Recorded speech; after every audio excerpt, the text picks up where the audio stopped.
Hey there, I'm Mel Abraham, the author of The Entrepreneur Solution and the founder of Business Breakthrough Academy. And welcome back to this episode of the Entrepreneur's Solution Show.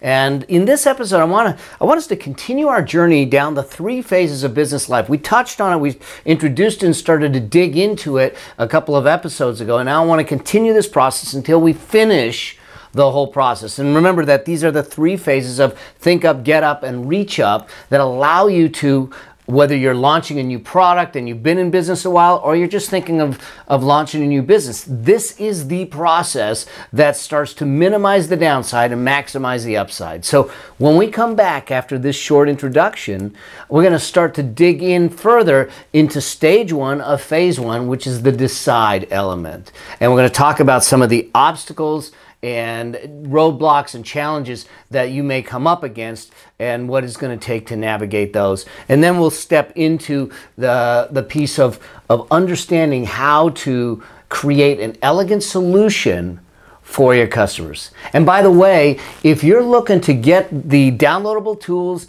the resource guides, and all of the information, the takeaways, go ahead and text My Legacy, one word, MYLEGACY, to 38470, and you'll get a text back with the download link page and give you access that way. So go ahead and do that, and I'll see you back real soon.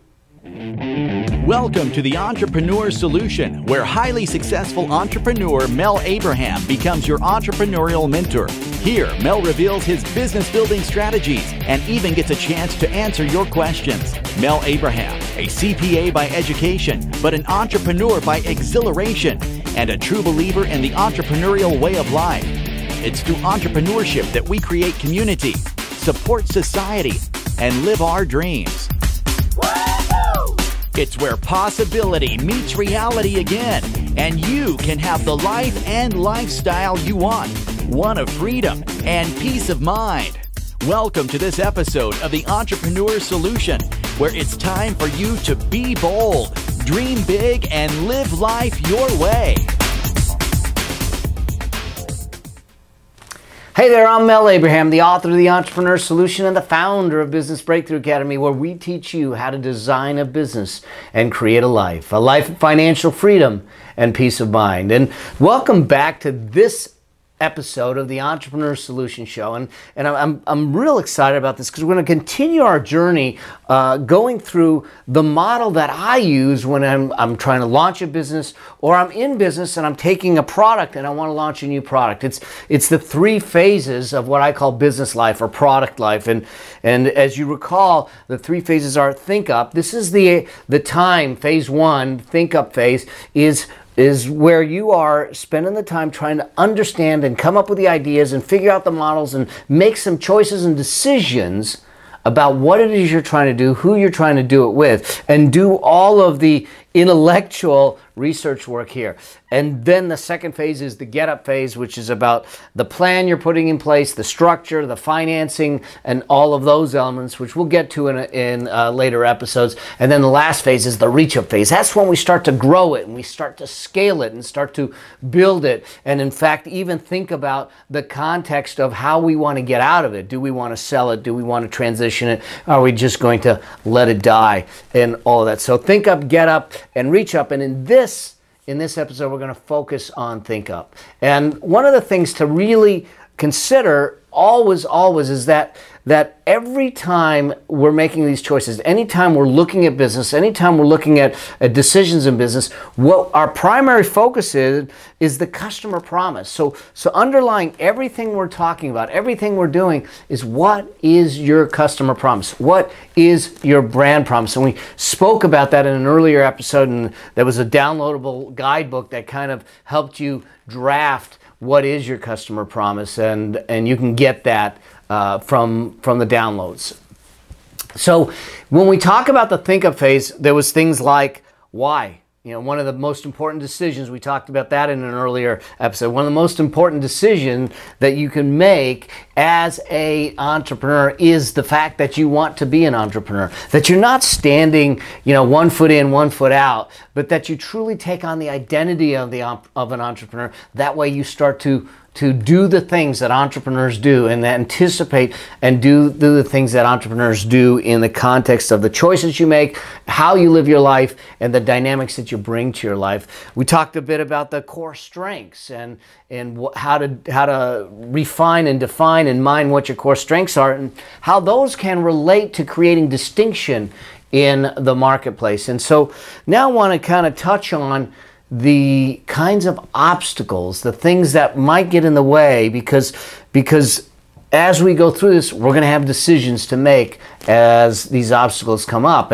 And some of them are truly real obstacles that we're going to need to navigate and persist and with determination really drive these things home so we can bust through some of these obstacles as we move forward. So what are some of the obstacles that I see working with entrepreneurs and working with business owners and working with businesses?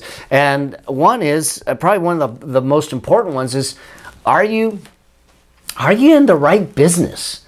You know, so many times we get an idea and we think about it and we want to run full-fledged into it, but are you truly in the right business? Remember, Starbucks at one point shut down all of their facilities and all of their retail shops to retrain all of the employees back to what their core business was. So one of the questions really is, are you in the right business? And many times when you're not in the right business, this becomes a tremendous obstacle. Well, what is the right business? One, it's going to be driven by your passion. Two, it's going to be driven by a vision, and it's going to be attached to that. We're going to talk deeper about that in other episodes. But let's just talk about it practically speaking from a market standpoint. One, it needs to help. It needs to be something that serves at a greater level, that shifts people's lives, that affects a problem, that gives them a solution. And it's not a solution that you see, but it's a solution that they see that is valuable to them, that they are willing to have a transaction. They're willing to pay money for it. I mean, we may come up with some phenomenal solutions. I had someone that came to me that wanted to, well, he had this fascination with jellyfish, and so he came up with these special jellyfish fish tanks that you could get jellyfish and have them in these fish tanks and all that. But he never looked at is it creating a solution? Is it something that's desirable in the marketplace? And the biggest thing is he had no supply of jellyfish. He couldn't get jellyfish. There was no place to get them or get them legally that would allow him to supply the market, even if there was demand. So ask yourself, is this the right business? Am I giving a solution to a market need in a market that they're willing to pay for it, that they see value in it as you move forward, that it is something that truly helps them and that you're serving those needs? So right business is first obstacle. The second obstacle is financing. And I hear this a lot is, well, I don't have the money to start business. The cool thing is that there's a whole host of access to funds. Some of it's debt, some of it's bootstrapping, some of it is crowdfunding, some of it's angel funding. In fact, in one of the previous episodes, I answered the question about what is angel funding and how do you get access to it, and I gave a downloadable guide about angel funding, including the 12 elements that you need to have in a good pitch to an angel funding group. So financing is an obstacle, and we need to think through, what is it going to take from a financing perspective? Am I going to need capital or cash for building a prototype? Where am I going to get the prototype built? How much is it going to cost? What's the additional funds necessary to adjust and tweak the prototype once we've tested it? Am I going to need funding for legal costs? Things like trademarks, copyrights, patents that I need to go through. Those are all going to cost money. Where does that come from? Truly an obstacle, but the key is to start, and this is why it's in the think up stage, to not just run full force into something without having alternatives, options, and those things available to you. We're going to spend a bit more time in this financing arena in a later episode as we move forward. The third obstacle that you may find is, or I hear this all the time, is I have a hard time finding customers.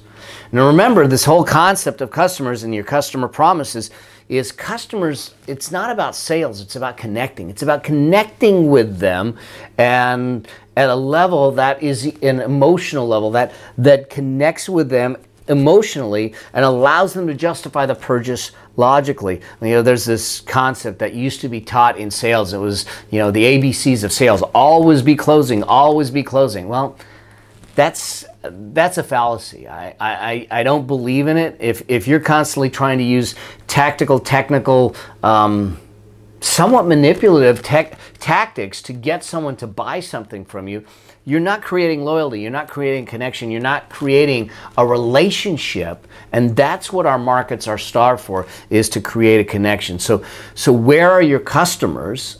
And we'll talk about something that I talk about, that I call market sifting in a later episode. But finding your customers, where do they hang out? Do they hang out on the internet? Can you find them on Facebook? Are they on Instagram? Are they on Pinterest? Are they on LinkedIn? Where do your customers hang out where you can go and communicate them? What forums do they maybe belong to? Where are they looking for things? Where do they typically look for these things? And then enter into that conversation, not from a sales standpoint, but remember, from a service standpoint, to serve them at a higher level. So enter into their world, into their conversation. So finding customers is about finding where they're hanging out and where they look for things that you have to offer. And it can be online, it can be bricks and mortar, it can be through direct mail, it can be through catalogs, it can be through a lot of different things, but we need to understand who our customers are, where they hang out, how they like to be communicated with, and then create that relationship, the relational capital, if you will, and connection with them at a level that you now have a dialogue with them. And it's not some broadcast of some promotion, some sales thing, but actually having a conversation with your customers. That's the key. Then another obstacle is this concept of, especially for those that are just starting into this entrepreneurial space, is, when do I quit my day job? You know, it's this concept of burning the boats. And now I've had a number of entrepreneurs that have sent me emails or have reached out to me and said, well, I'm thinking of just quitting my job and going full force in this, so I'm committed. What I'd like you to consider is that there is a difference between being committed and being reckless.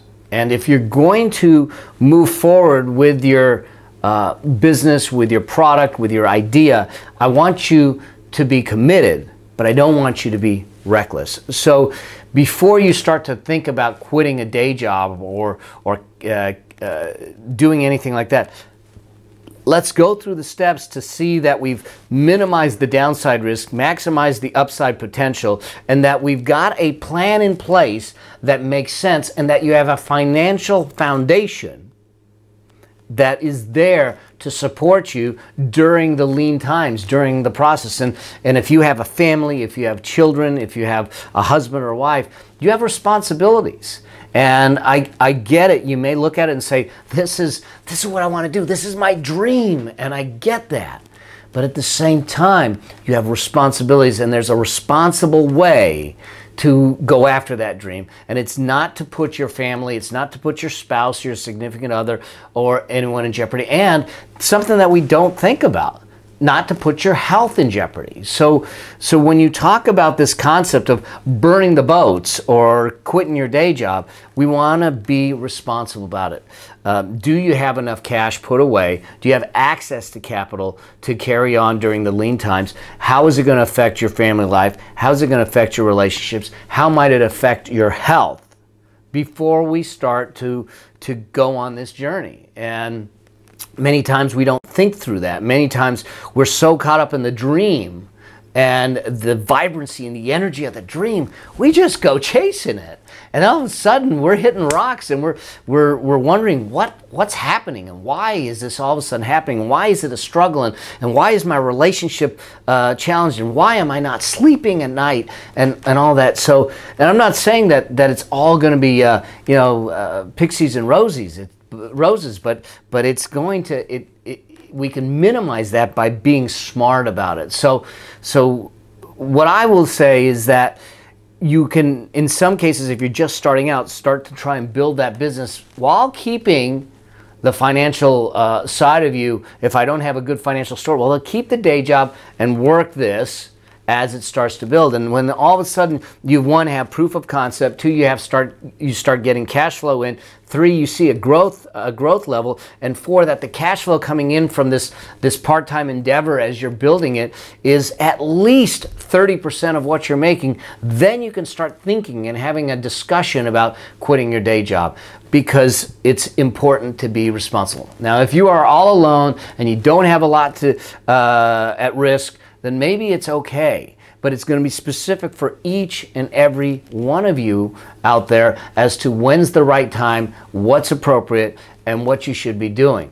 This is something that will put a tremendous amount of undue stress on you, unnecessary stress on you, if done incorrectly. So think it through, plan it out, make sure you have some alternatives, make sure you have some cushion, and make sure that you move forward. Now, there's one other thing that I want to really be clear on, because I've had this happen before, where someone says, well, I want to cash out my retirement. Now, as many of you know, I'm a CPA by education, and I still have my CPA firm. So my belief is that retirement is about peace of mind. It's about your future. Do not touch it, aside from the fact that, at least currently, as of the filming of this, the rules, the tax rules in the United States, when you draw out from your retirement account premature and before you're allowed to draw it out, they're going to penalize you. And by the time you're through with the penalties, which is minimum, at least currently, it's 10%, and then the states have penalties, like for instance, California, it's 2.5%. So I have a 12.5% penalty for taking out of my retirement account, plus I have to pay the tax. So what ends up happening is that the majority of the time, if you draw money out of your retirement account to try and use into your business, you're going to lose 50% of it to taxes and penalties before you get a chance to use it. So here's the thing to watch out for. I've watched people do this. They don't think about the taxes, and then they can't pay the tax bill when it comes due. So under no circumstances, and there isn't a lot of absolutes, but this, to me, is something you do not do. You don't draw out of your retirement account prematurely so you can go start a business. There's other ways to look at it. Don't burn the boats until you're ready and you have a plan. Then understand this. I mean, a lot of people will come to me and say, should I be an entrepreneur? Should I do this? And I look at them and I say, there's what I call the deposit employment shuffle. And every day of an entrepreneur's life, we spend standing with one foot in the bank deposit line and the other foot in the unemployment line. And we need to get comfortable with that. It's not necessarily an obstacle, but it's an obstacle psychologically, that we need to be comfortable with the fact that in entrepreneurship, it's not just a straight up trajectory. It is going to have ebbs and flows. It's going to have peaks and valleys. This is why I talk about using the 50% rule in creating your life, so you can navigate those peaks and valleys, and you can build something for the future as you grow. So understanding that you've always got one foot in the bank deposit line and another foot in the unemployment line, getting comfortable with that, being okay with that, becomes really, really important as you move forward. And then there's challenges and obstacles with respect to legal, tax, and money management. So many entrepreneurs are idea people. I've got products, I got ideas, and I want to go out and I want to make money at it, and I want to go do it. Well, they go out and they create products and they create ideas, but they never tend to the house. They never necessarily consider what's my legal structure? What are the things I need to do to make sure that I'm covered? How do I do these things with contracts? They go into partnerships or joint ventures without agreements in place. And these things are ticking time bombs that will absolutely destroy a business or destroy the value of a product if it goes wrong. And so making sure that you have proper legal advice, make sure you have good legal counsel.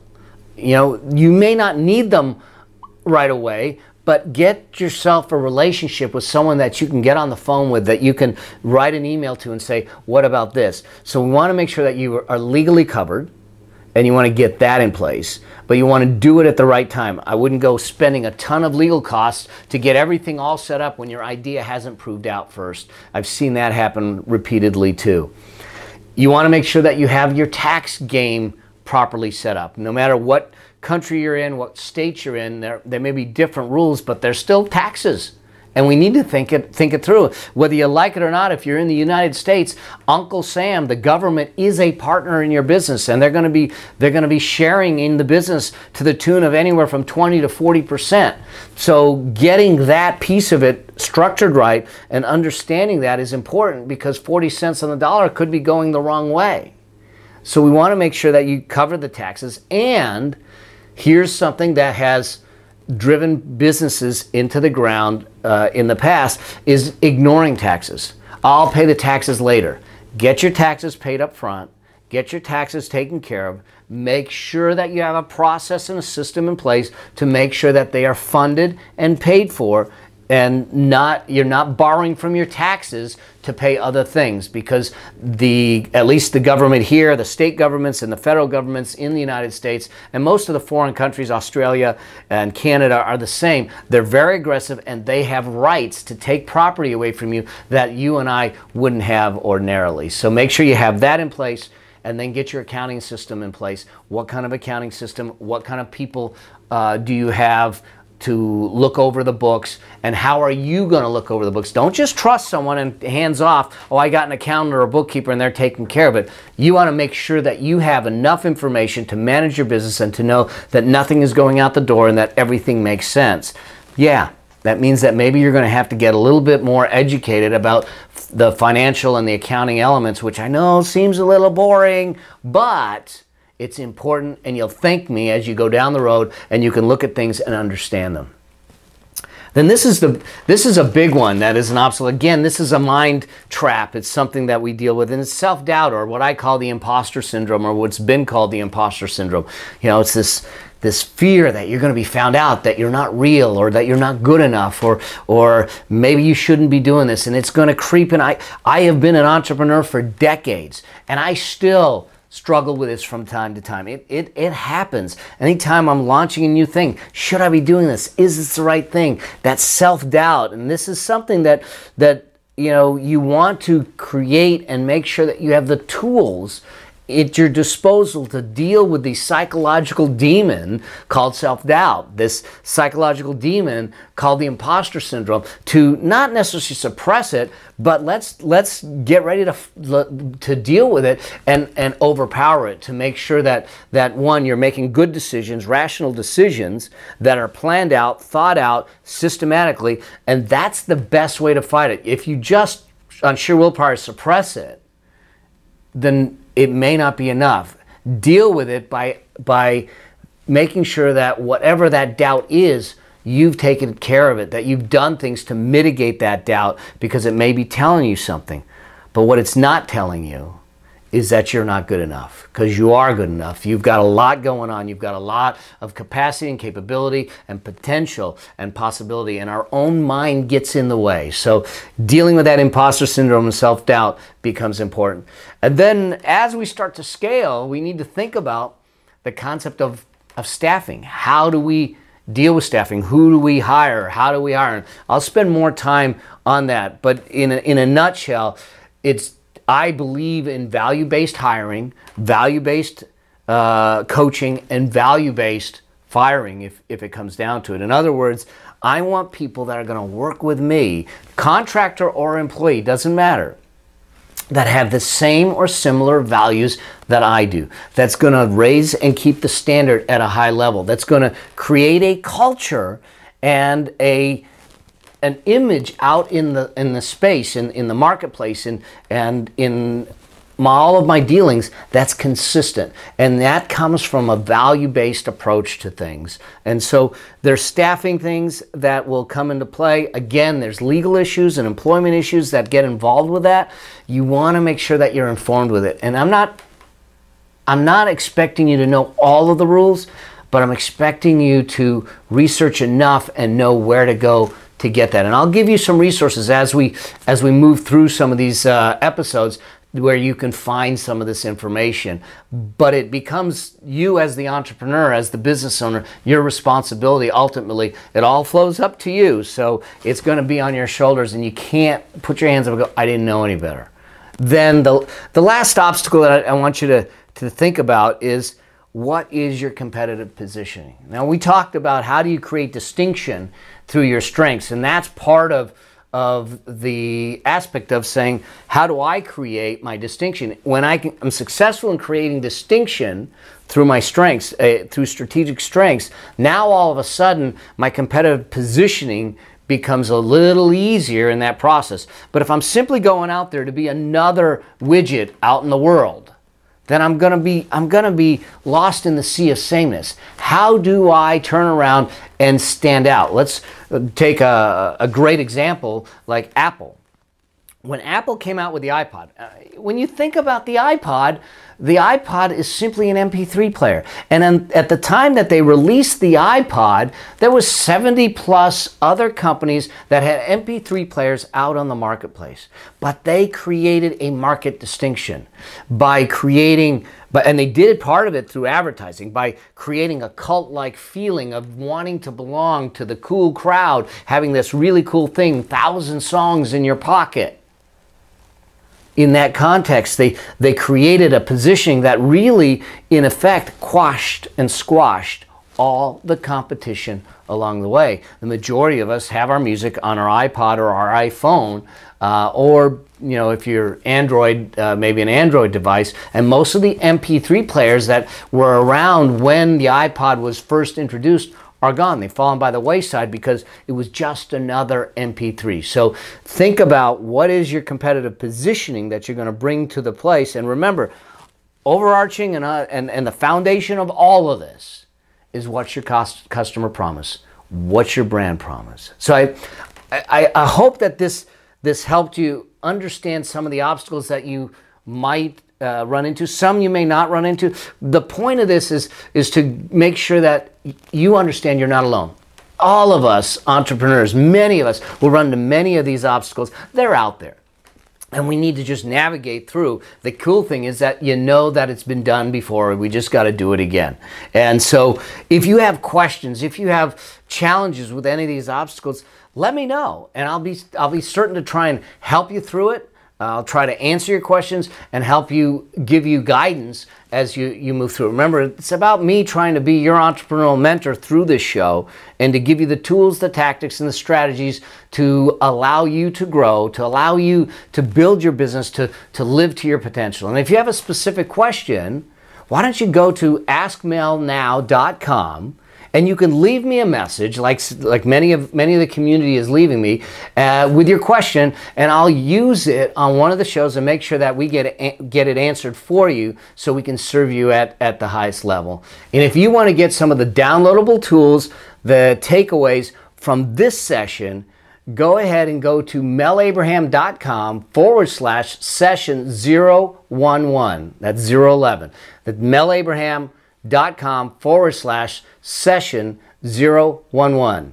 And by the way, again, if you're in your car or you're at the gym listening to this and you can't write down the link, just go ahead and text to 38470. My Legacy, one word, MYLEGACY, to 38470. And we'll get that link to you so you can get the downloads. And until we get a chance to see each other in the next episode, may your vision be grand, your journey epic, and your legacy significant. See you soon. Keep living in possibility. We hope you enjoyed this episode.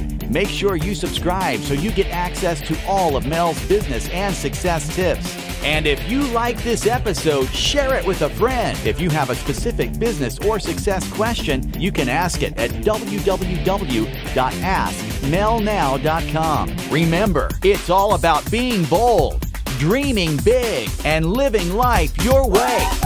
Because the world needs you. Until the next episode, may your vision be grand, your journey epic, and your legacy significant.